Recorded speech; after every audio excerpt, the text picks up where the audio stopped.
Hey, bon, super.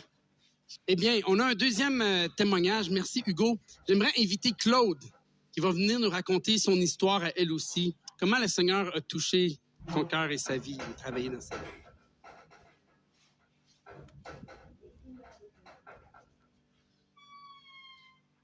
Bonjour à tous. Je m'appelle Claude Oriane. Le 23 de ce mois, j'aurai 40 ans. Je suis mariée et j'ai 3 jolies filles. J'ai grandi dans une famille catholique. J'ai été baptisée par aspersion plus jeune, ne sachant pas ce que cela impliquait vraiment.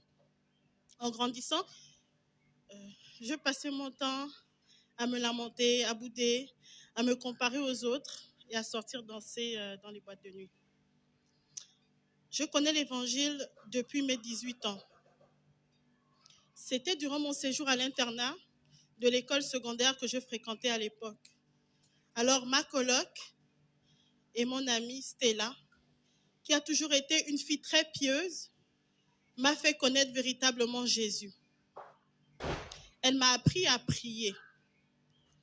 Elle m'a donc guidée à mettre ma confiance en Jésus et à le confesser de ma bouche comme mon Seigneur et Sauveur personnel par le sang versé à la croix. Même si j'ai compris que j'étais sauvée de la condamnation de Dieu, je n'ai pas eu de réaction spéciale, mais j'étais consciente que je devais changer mon mode de vie. Alors l'année qui a suivi, j'ai vécu plus près de la volonté de Dieu grâce au petit groupe avec lequel je priais à l'internat. Mais lorsque je suis arrivée au Canada à 19 ans, j'ai perdu ce groupe repère, alors que ma foi était encore jeune et instable. J'ai cherché à me joindre à une église sans succès. N'ayant pas d'assemblée, j'ai donc décidé de prier à la maison avec l'émission Kangoka en 2018. C'est une application gratuite à travers laquelle le pasteur Chris Dikumana enseigne la parole de Dieu du lundi au vendredi en prêchant la repentance. Il prie aussi pour les malades au nom de Jésus le samedi. Et le dimanche, c'est la célébration sur YouTube. Alors tout commençait à aller de mieux en mieux et je persévérais dans la prière.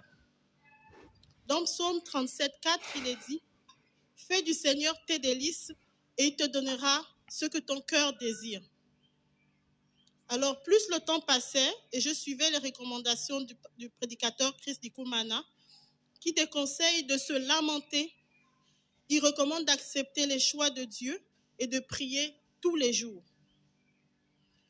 Une semaine après l'accouchement de ma deuxième fille par césarienne, je me suis retrouvée à l'hôpital avec de sévères complications qui ressemblaient un peu à une éclampsie postpartum. Je commençais à pleurer en regardant mon nouveau-né qui avait besoin de moi pour vivre. Sans force aucune, j'ai pris mon téléphone, j'ai ouvert l'application Kangoka et j'ai mis une prière au choix du samedi. Alors j'ai fermé les yeux et j'ai prié le Seigneur Jésus-Christ. Quelques instants plus tard, le prédicateur a dit « Il y a une mère hospitalisée qui a des problèmes cardiaques.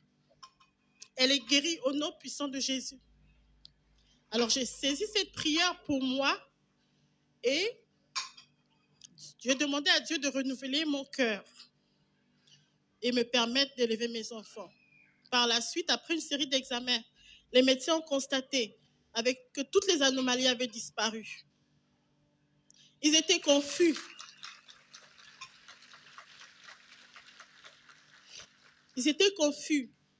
Ils m'ont simplement dit, on ne voit plus rien. On ne sait pas comment ça s'est passé, mais nous allons simplement vous surveiller en faisant quelques échographies de temps à autre. Mais vous êtes guéris. J'ai alors compris que le Seigneur Jésus-Christ avait fait un miracle dans ma vie. Cela m'a rappelé le miracle de Jésus relaté dans Matthieu 3. Quand Jésus tendit la main et toucha le lépreux, il a simplement dit « Je le veux, sois pur ». Aussitôt, le lépreux fut purifié. Je veux remercier le Seigneur Jésus-Christ pour sa patience envers moi. Plusieurs fois, je me suis dit que je ne méritais pas son amour. Tellement j'ai été ingrate.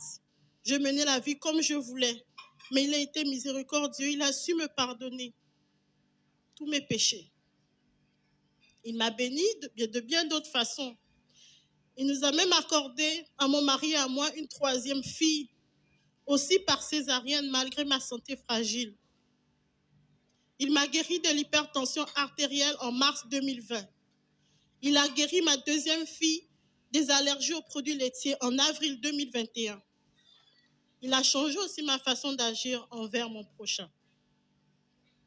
Une façon de lui dire merci et non seulement de suivre ses pas par sa grâce, mais aussi d'obéir à son commandement en me faisant baptiser. Car il dit dans Matthieu 28, 19, allez, faites de toutes les nations des disciples, les baptisant au nom du Père, du Fils et du Saint-Esprit. Durant toutes ces années, je croyais que le baptême que j'avais pris par aspersion à l'Église catholique était suffisant.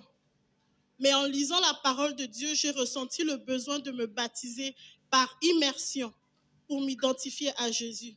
J'ai cette conviction depuis environ 3 semaines. Et aujourd'hui, je vais le faire. Merci de m'avoir écouté.